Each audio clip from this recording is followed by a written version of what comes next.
नमस्कार, जय हिंद। मैं संजय चतुर्वेदी आज उज्जवल भारत के इस नए एपिसोड में आपका हार्दिक अभिनंदन एवं स्वागत करते हैं। साथियों, आज फिर मैं श्री राहुल गांधी जी के बारे में बात करूंगा, कांग्रेस पार्टी के बारे में बात करूंगा।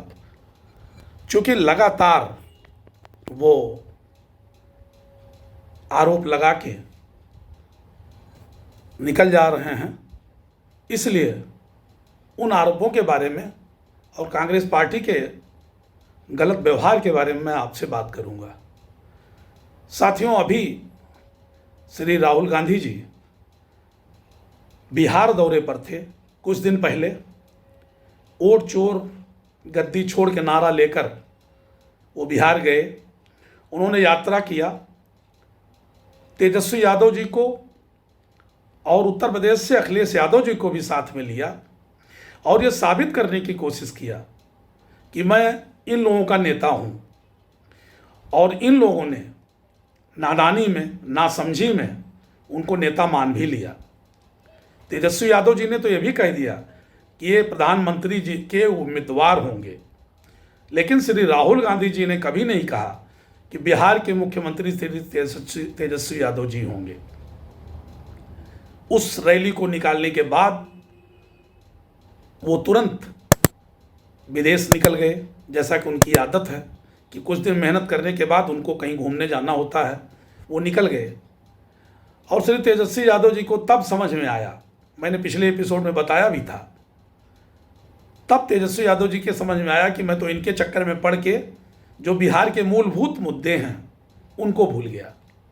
अब श्री तेजस्वी यादव जी ने एक नई यात्रा शुरू की है, बिहार बचाओ यात्रा, और अपने मुद्दों के साथ वो यात्रा कर रहे हैं। फिलहाल मेरा एक विषय आज का हाइड्रोजन बम था, जो श्री राजीव गांधी ने कहा था, राहुल गांधी जी ने कहा था कि परमाणु बम मैं फोड़ चुका हूं, अब हाइड्रोजन बम फेंकूंगा, फोड़ूंगा।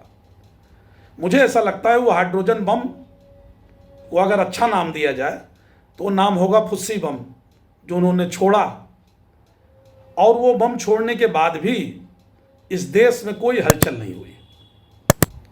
देश के नाम जुबान पर यह बात नहीं आई कि कोई हाइड्रोजन बम फूटा है। हाँ, फुस्सी बम जरूर सबको याद आ गया।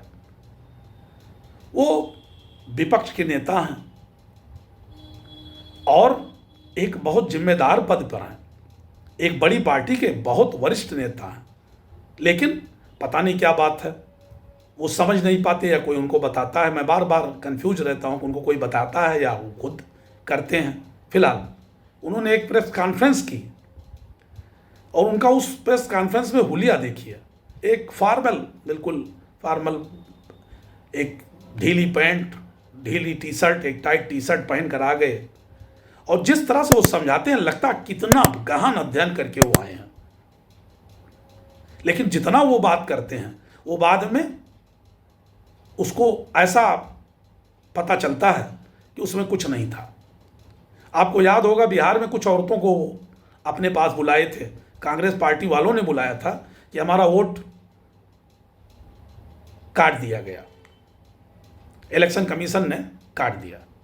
और उसके बाद जब वो घर गई औरतें और जब उनके पास कैमरे गए, मीडिया गया, तो उन्होंने कहा नहीं नहीं, मुझे कुछ नहीं पता, वो तो पकड़ ले गए थे कि चलो राहुल गांधी के सामने बोल दो।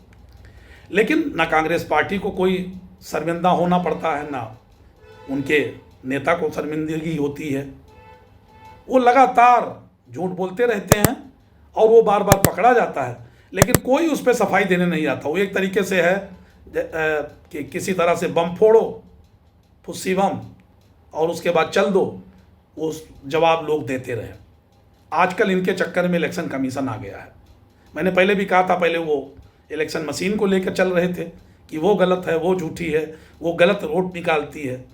जब इस इलेक्शन कमिश्नर ने उसको मशीन को ही रख दिया कि इसको गलत बनाओ, तब उन्होंने वोट चोरी का मुद्दा उठा लिया। अब इस हाइड्रोजन बम में जो फुस्सी बम था, उन्होंने निकाला कि कर्नाटक में 6000 वोट फर्जी समाप्त कर दिए गए। वो भूल गए जिस समय समाप्त किया गया, उसके बाद सरकार कांग्रेस की ही आ गई। इलेक्शन कमीशन ने तुरंत जवाब दिया कि वो जब 6000 वोट का मुद्दा आया था तो उन्होंने उसको पकड़ा था, उन्होंने ही पकड़ा था और उस पर FIR करा दिया और 32 वोट उसमें सही थे और उसकी जांच इस समय कांग्रेस पार्टी की ही सरकार कर्नाटक में है और वहाँ की CID कर रही है। ये उनसे वो जवाब मांगना चाहिए था, लेकिन वो प्रेस कॉन्फ्रेंस में एक बहुत बड़ा दावा कि हाइड्रोजन बम मैं फोड़ रहा हूँ उन्होंने छोड़ दिया। और हर बार की तरह वही बात हुई, उन्होंने बढ़ा चढ़ा के तमाम जगहों पे महाराष्ट्र के बारे में बताया जहाँ हाई कोर्ट ने खारिज कर दिया, बिहार के इलेक्शन कमीशन की जांच को ही उन्होंने गलत साबित करने की कोशिश किया, उसको भी माननीय सुप्रीम कोर्ट ने खारिज कर दिया। अब उन्होंने कर्नाटक का मुद्दा उठा दिया और कई जगहों का मुद्दा उठाया कि ऐसे ऐसे ऑनलाइन चोरी की जाती है, वोट चाहे जोड़ दिया जाता है और जब चाहे काट दिया जाता है। एक नॉर्मल इंसान जानता है, जिसको कि चुनाव आयोग ने कहा भी कि ऐसा कोई सिस्टम नहीं होता कि किसी का वोट जोड़ दिया जाए फोन से या किसी को हटा दिया जाए, किसी का नाम हटा दिया जाए, ऐसा हो नहीं सकता। और एक ने करने की कोशिश किया था तो उसके ऊपर FIR हो गई और उसको सही कर दिया गया।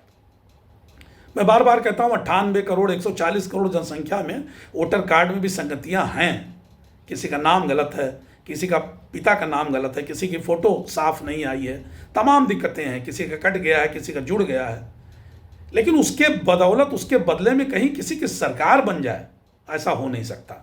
और ऐसा पिछले चुनाव में कर्नाटक में कांग्रेस जीती, हिमाचल प्रदेश में कांग्रेस जीती।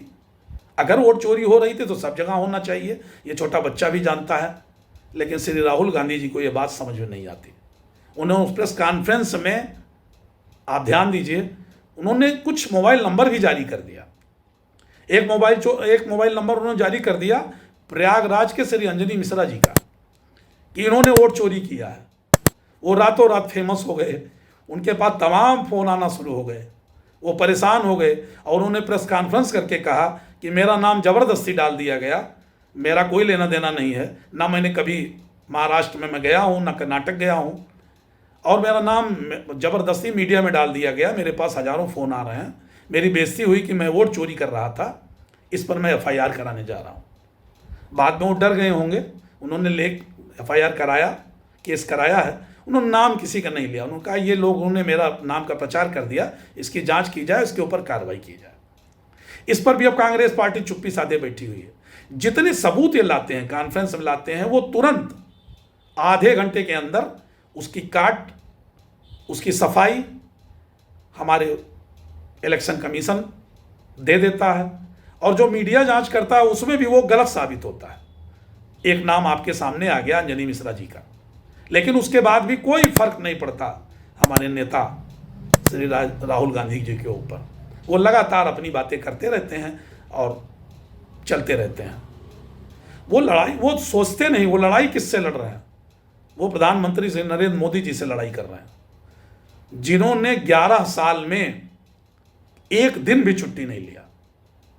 और शायद राहुल गांधी जी को याद नहीं होगा कि वो कितनी बार छुट्टी लेकर बाहर गए हैं। फिलहाल वो उनका व्यक्तिगत विषय है, लेकिन ये जरूर सोचने की बात है कि तो आप लड़ाई किससे कर रहे हो।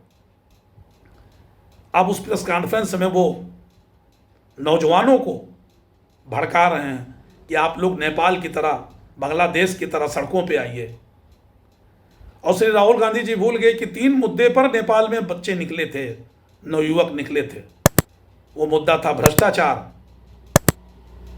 परिवारवाद और तीसरा विलासितापूर्ण जीवन। अब तीनों पर इनको कोई बताने वाला नहीं है कि परिवारवाद इनके पास है, भ्रष्टाचार के मामले में बेल पर हैं, और विलासितापूर्ण जीवन किस तरह जीते हैं सब लोग देख रहे हैं। कभी भी दुर्भाग्य से ऐसा कभी हुआ तो सबसे पहले निशाने पर तो विपक्ष पार्टी वाले ही आएंगे।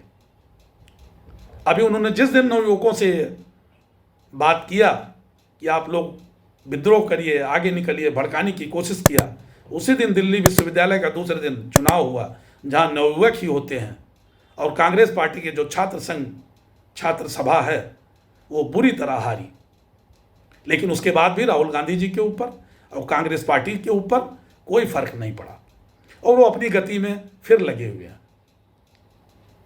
मैं फिर एक बार कांग्रेस पार्टी और सभी लोगों से ये कहूँगा कि आप किससे लड़ाई कर रहे हैं इसको ध्यान रखिए।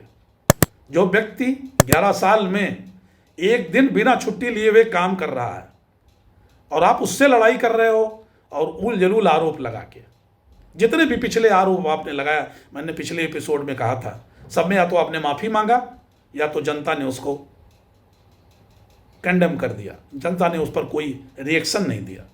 आज फिर आपने हाइड्रोजन बम फेंका, फोड़ा और जनता ने उसको फुस्सी बम बना के आपके समक्ष रख दिया। मैं अपील करूंगा कांग्रेस पार्टी से कि अपने आप को मजबूत करने के लिए एक बड़ी लकीर खींचने की ज़रूरत है, और वो तब होगी जब अपनी गलतियों को सोचा जाए और समझा जाए। अगर आप अपनी गलती को ही नहीं समझोगे तो फिर सुधार करने की कोई गुंजाइश नहीं होती। आप विपक्षी पार्टी हो, देश की सबसे बड़ी पार्टी हो, पूरे देश में आपका नाम है, आप एक ऊंचे अच्छे परिवार से हो जहाँ पे बलिदान हुए हैं लोग, तो अपनी कमियों को संभाल के निकालिए और उसमें सुधार करके आगे बढ़िए और मुख्य विपक्षी दल बनकर दिखाइए। इतनी ही बातें आज मुझे करनी थी। आप लोग जरूर कमेंट करें, सब्सक्राइब करें। जय हिंद।